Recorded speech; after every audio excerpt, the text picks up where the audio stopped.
श्रीमद् भागवत महापुराण का तृतीय अध्याय। भक्ति के कष्ट की निवृत्ति।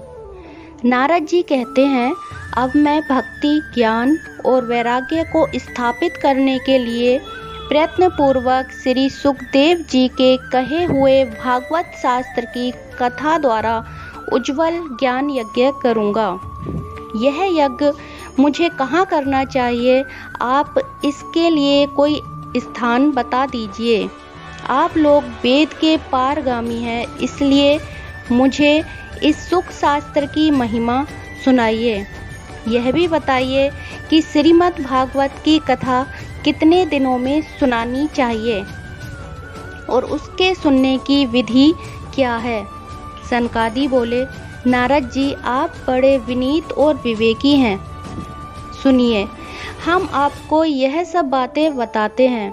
हरिद्वार के पास आनंद नाम का एक घाट है। वहाँ अनेकों ऋषि रहते हैं तथा देवता और सिद्ध लोग भी इसका सेवन करते रहते हैं। भांति भांति के वृक्ष और लताओं के कारण वह बड़ा सघन है और वहाँ बड़ी कोमल नवीन बालू बिछी हुई है। वह घाट बड़ा ही सुरम्य और एकांत प्रदेश में है। वहाँ हर समय सुनहले कमलों की सुगंध आया करती है। उसके आसपास रहने वाले सिंह, हाथी आदि परस्पर विरोधी जीवों के चित्त में भी वैर भाव नहीं है। वहाँ आप बिना किसी विशेष प्रयत्न के ही ज्ञान यज्ञ आरंभ कर दीजिए। उस स्थान पर कथा में अपूर्व रस का उदय होगा। भक्ति भी अपनी आंखों के ही सामने निर्बल और जरा जीर्ण अवस्था में पड़े हुए ज्ञान और वैराग्य को साथ लेकर वहां आ जाएंगी, क्योंकि जहां भी श्रीमद् भागवत की कथा होती है वहां ये भक्ति आदि अपने आप पहुंच जाते हैं। वहां कानों में कथा के शब्द पढ़ने से ये तीनों तरुण हो जाएंगे। सूत जी कहते हैं, इस प्रकार कहकर नारद जी के साथ सनकादि भी श्रीमद् भागवत कथा अमृत का पान करने के लिए वहां से तुरंत गंगा तट पर चले आए। जिस समय वे तट पर पहुँचे, भूलोक, देवलोक और ब्रह्मलोक सभी जगह इस कथा का हल्ला हो गया। जो भगवत कथा के रसिक विष्णु भक्त थे, वे सभी श्रीमद् भागवत अमृत का पान करने के लिए सबसे आगे दौड़ दौड़ कर आने लगे।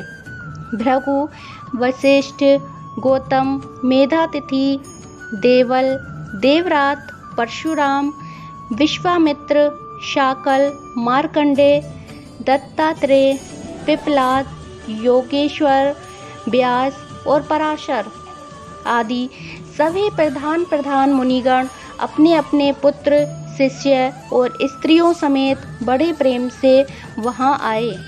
इनके सिवा वेद, वेदांत, मंत्र, तंत्र, 17 पुराण और 6 शास्त्र भी मूर्तिमान होकर वहां उपस्थित हुए। गंगा आदि नदियां, पुष्कर आदि सरोवर, कुरुक्षेत्र आदि समस्त क्षेत्र, सारी दिशाएं, दंडक आदि वन, हिमालय आदि पर्वत तथा देव, गंधर्व और दानव आदि सभी कथा सुनने के लिए चले आए। जो लोग अपने गौरव के कारण नहीं आए, महर्षि भृगु उन्हें समझा बुझाकर ले आए। तब कथा सुनाने के लिए दीक्षित होकर श्री कृष्ण परायण सनकादि नारद जी के दिए हुए श्रेष्ठ आसन पर विराजमान हुए। उस समय सभी श्रोताओं ने उनकी वंदना की।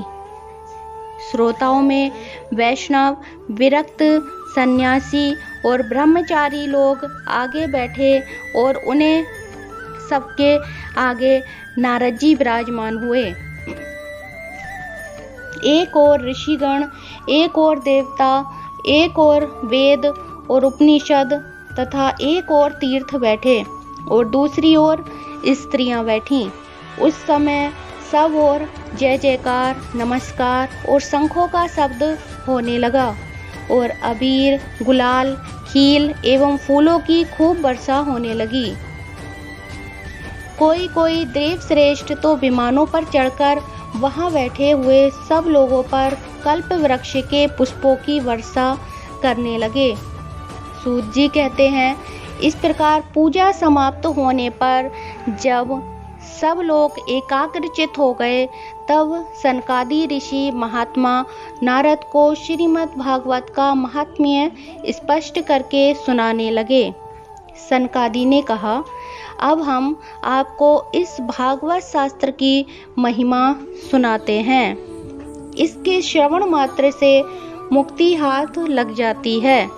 श्रीमद् भागवत की कथा का सदा सर्वदा सेवन आस्वादन करना चाहिए। इसके श्रवण मात्र से श्री हरि हृदय में आ विराजते हैं। इस ग्रंथ में 18,000 श्लोक और 12 स्कंद हैं तथा श्री सुखदेव और राजा परीक्षित का संवाद है। आप यह भागवत शास्त्र ध्यान देकर सुनिए। यह जीव तभी तक अज्ञानवश इस संसार चक्र में भटकता रहता है जब तक क्षण भर के लिए भी कानों में इस सुख शास्त्र की कथा नहीं पड़ती। बहुत से शास्त्र और पुराण सुनने से क्या लाभ है, इससे तो व्यर्थ का भ्रम बढ़ता है। मुक्ति देने के लिए तो एकमात्र भागवत शास्त्र ही गरज रहा है। जिस घर में नित्य प्रति श्रीमद् भागवत की कथा होती है वह तीर्थ रूप हो जाता है और जो लोग उसमें रहते हैं उनके सारे पाप नष्ट हो जाते हैं। हजारों अश्वमेध और सैकड़ों वाजपेयी यज्ञ इस सुख शास्त्र की कथा का 16वां अंश भी नहीं हो सकते। तपोधनों, जब तक लोग अच्छी तरह श्रीमद् भागवत का श्रवण नहीं करते तभी तक उनके शरीर में पाप निवास करते हैं। फल की दृष्टि से इस सुख शास्त्र कथा की समता गंगा, गया, काशी, पुष्कर कोई तीर्थ भी नहीं कर सकता। यदि आपको परम गति की इच्छा है तो अपने मुख से श्रीमद् भागवत के आधे अथवा चौथाई श्लोक का भी नित्य नियम पूर्वक पाठ कीजिए। ओमकार, गायत्री, पुरुष सूक्त, तीनों वेद, श्रीमद् भागवत, ओम नमो भगवते वासुदेवाय, यह 12 अक्षर मंत्र 12 मूर्तियों वाले सूर्य भगवान, प्रयाग, संवत्सर रूप, काल, ब्राह्मण, अग्निहोत्र, गो, द्वादशी तिथि, तुलसी, वसंत ऋतु और भगवान पुरुषोत्तम, इन सब में बुद्धिमान लोग वस्तुतः कोई अंतर नहीं मानते। जो पुरुष अर्थ सहित श्रीमद् भागवत शास्त्र का पाठ करता है उसके करोड़ों जन्मों का पाप नष्ट हो जाता है। इसमें तनिक भी संदेह नहीं। जो पुरुष नित्य प्रति भागवत का आधा या चौथाई श्लोक भी पढ़ता है उसे राजस्यु और अश्वमेध यज्ञों का फल मिलता है। नित्य भागवत का पाठ करना, भगवान का चिंतन करना, तुलसी को सींचना और गौ की सेवा करना, ये चारों समान हैं। जो पुरुष अंत समय में श्रीमद् भागवत शास्त्र का वाक्य सुन लेता है उस पर प्रसन्न होकर भगवान उसे वैकुंठ धाम देते हैं। जो पुरुष इस सोने के सिंहासन पर रखकर विष्णु भक्त को दान करता है वह अवश्य ही भगवान का सायुज्य प्राप्त करता है। जिस दुष्ट ने अपनी सारी आयु में चित्त को एकाग्र करके श्रीमद् भागवत अमृत का थोड़ा सा भी रसास्वादन नहीं किया उसने तो अपना सारा जन्म चांडाल और गधे के समान व्यर्थ ही गवा दिया। वह तो अपनी माता को प्रसव पीड़ा होने के लिए ही उत्पन्न हुआ है। जिसने इस सुख शास्त्र के थोड़े से भी वचन नहीं सुने वह पापात्मा तो जीता हुआ ही मुर्दे के समान है। पृथ्वी के भार स्वरूप उस पशु तुल्य मनुष्य को धिक्कार है। स्वर्गलोक में देवताओं में प्रधान इंद्रादि कहा करते हैं। संसार में श्रीमद् भागवत की कथा का मिलना अवश्य ही कठिन है। जब करोड़ों जन्मों का पुण्य होता है तभी इसकी प्राप्ति होती है। नारद जी, आप बड़े ही बुद्धिमान और योग निधि हैं।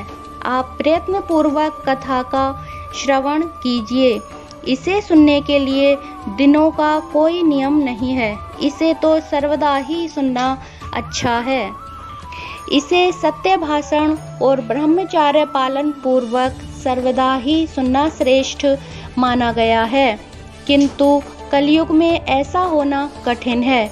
इसलिए इसकी सुखदेव जी ने जो विशेष विधि बताई है वह जान लेनी चाहिए। कलयुग में बहुत दिनों तक चित्त की वृत्तियों को वश में रखना, नियमों में बंधे रहना और किसी पुण्य कार्य के लिए दीक्षित रहना कठिन है। इसलिए सप्ताह श्रवण की विधि है। श्रद्धा पूर्वक कभी भी श्रवण करने से अथवा माघ मास में श्रवण करने से जो फल होता है वही फल श्री सुखदेव जी ने सप्ताह श्रवण में निर्धारित किया है। मन के असंयम, रोगों की बहुलता और आयु की अल्पता के कारण तथा कलयुग में अनेकों दोषों की संभावना से ही सप्ताह श्रवण का विधान किया गया है। जो फल तप, योग और समाधि से भी प्राप्त नहीं हो सकता वह सर्वांग रूप में सप्ताह श्रवण से सहज में ही मिल जाता है।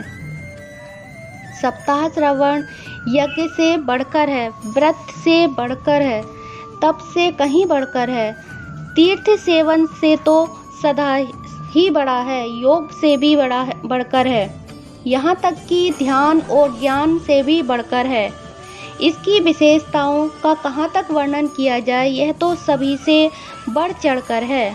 सोनक जी ने पूछा, सूत जी, यह तो अपने बड़े ही आश्चर्य की बात कही है।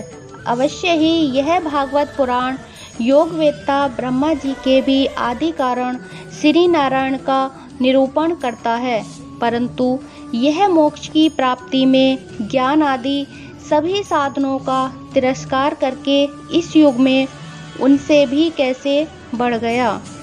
सूत जी ने कहा, सोनक जी, जब भगवान श्री कृष्ण इस धराधाम को छोड़कर अपने नित्य धाम को जाने लगे तब उनके मुखारविंद से 11 स्कंद का ज्ञानोपदेश सुनकर श्री उद्धव जी ने पूछा। उद्धव जी बोले, गोविंद, अब आप तो अपने भक्तों का कार्य करके परम धाम को पधारना चाहते हैं, किंतु मेरे मन में एक बड़ी चिंता है। उसे सुनकर आप मुझे शांत कीजिए। अब घोर कलिकाल आया ही समझ लिए, इसलिए संसार में फिर अनेकों दुष्ट प्रकट हो जाएंगे। उनके संसर्ग से जब अनेकों सत्पुरुष भी उग्र प्रकृति के हो जाएंगे तब उनके भार से दबकर यह गोरूपणी पृथ्वी किसकी शरण में जाएगी। कमल नयन, मुझे तो आपको छोड़कर इसकी रक्षा करने वाला कोई दूसरा नहीं दिखाई देता। इसलिए हे वत्सल, आप साधुओं पर कृपा करके यहाँ से मत जाइए। भगवान, आपने निराकार और चिन्ह मात्र होकर भी भक्तों के लिए ही तो यह सगुण रूप धारण किया है, फिर भला आपका वियोग होने पर वे भक्तजन पृथ्वी पर कैसे रह सकेंगे। निर्गुणोपासना में बड़ा कष्ट है, इसलिए कुछ और विचार कीजिए। प्रभास क्षेत्र में उद्धव जी के यह वचन सुनकर भगवान सोचने लगे कि भक्तों के अवलंब के लिए मुझे क्या व्यवस्था करनी चाहिए। सोनक जी, तब भगवान ने अपनी सारी भक्ति शक्ति भागवत में रख दी। वे अंतर्धान होकर इस भागवत समुद्र में प्रवेश कर गए। इसलिए यह भगवान की साक्षात शब्दमयी मूर्ति है। इसके सेवन, श्रवण, पाठ अथवा दर्शन से ही मनुष्य के सारे पाप नष्ट हो जाते हैं। इसी से इसका सप्ताह श्रवण सबसे बढ़कर माना गया है और कलयुग में तो अन्य सब साधनों को छोड़कर यही प्रधान धर्म बताया गया है। कली काल में यही ऐसा धर्म है जो दुख, दरिद्रता, दुर्भाग्य और पापों को सफाई कर देता है तथा काम, क्रोध आदि शत्रुओं पर विजय दिलाता है। अन्यथा भगवान की इस माया से पीछा छुड़ाना देवताओं के लिए भी कठिन है। मनुष्य तो इसे छोड़ ही कैसे सकते हैं। अतः इससे छूटने के लिए भी सप्ताह श्रवण का विधान किया गया है। सूत जी कहते हैं, सोनक जी, जिस समय सनकादि मुनीश्वर इस प्रकार सप्ताह श्रवण की महिमा का वखान कर रहे थे, उस सभा में एक बड़ा आश्चर्य हुआ। उसे मैं तुम्हें बतलाता हूँ, सुनो। वहाँ तरुणावस्था को प्राप्त हुए अपने दोनों पुत्रों को साथ लिए विशुद्ध प्रेम रूपा भक्ति वार वार श्री कृष्ण गोविंद हरे मुरारे, हे नाथ नारायण वासुदेव आदि भगवान नामों का उच्चारण करती हुई अकस्मात प्रकट हो गईं। सभी सदस्यों ने देखा कि परम सुंदरी भक्ति रानी भागवत के अर्थों का आभूषण पहने वहां पधारी हैं। मुनियों की उस सभा में सभी यह तर्क वितर्क करने लगे कि ये यहाँ कैसे आई हैं, कैसे प्रविष्ट हुई हैं। तब सनकादि ने कहा, ये भक्ति देवी हैं, अभी अभी कथा के अर्थ से निकली हैं। उनके यह वचन सुनकर भक्ति ने अपने पुत्रों समेत अत्यंत विनम्र होकर सनत कुमार जी से कहा।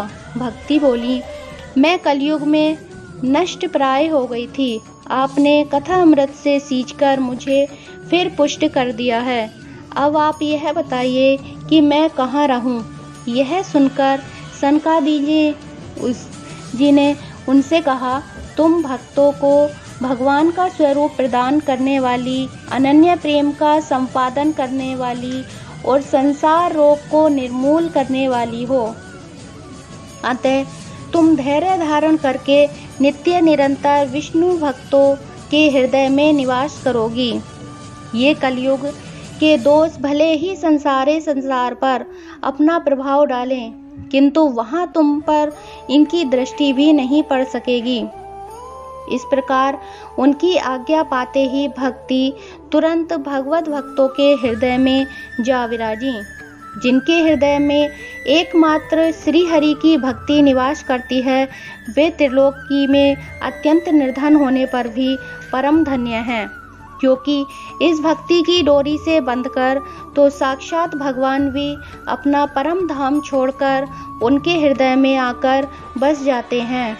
भूलोक में यह भागवत साक्षात परम ब्रह्म का विग्रह है। हम इसकी महिमा कहाँ तक वर्णन करें। इसका आश्रय लेकर इसे सुनाने से तो सुनने और सुनाने वाले दोनों को ही भगवान श्री कृष्ण की समता प्राप्त हो जाती है। अतः इसे छोड़कर अन्य धर्मों से क्या प्रयोजन।